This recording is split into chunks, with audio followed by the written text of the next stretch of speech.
As 'n gemeente kom ons vanmôre met ons skuld en sondigheid. Ons kom as 'n gemeente bewus van ons nietigheid. Ons kom as 'n gemeente met ons onwaardigheid teenoor God. Maar ons dank God vanmôre vir so 'n wonderlike geleentheid. Dat ons kan kom en met ons mond bely dit wat ons met ons hart doen.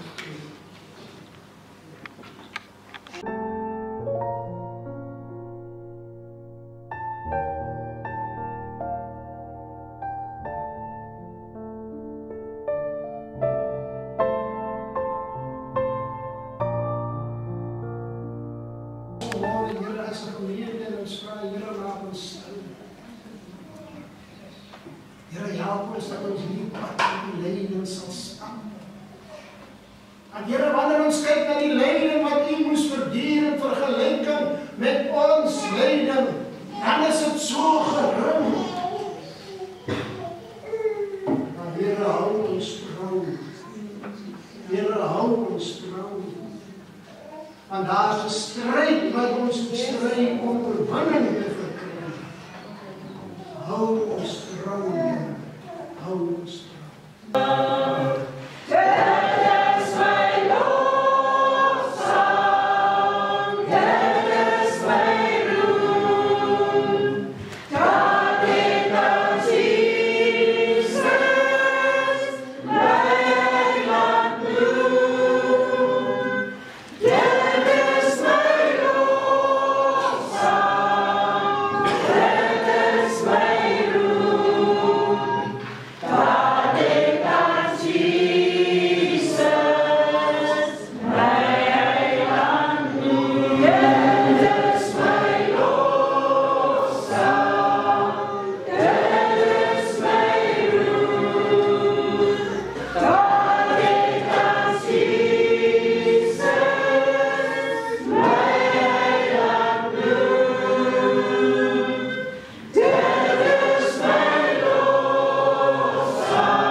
En ons nooi u uit Woensdag aan en ons bid u.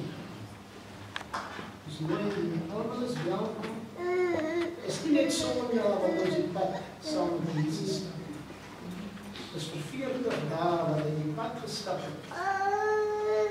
En as ons kan probeer om meer dae saam met die pad te maak, dan is dit baie mooi. Ons nooi mense uit vir Woensdag aan, ons gemeente bevier. Ontvang die seën van die Here. En nou mag die genade van ons Here Jesus Christus, die liefde van God, bly met u almal, van nou af tot in ewigheid. Amen. 'n Geseënde dag.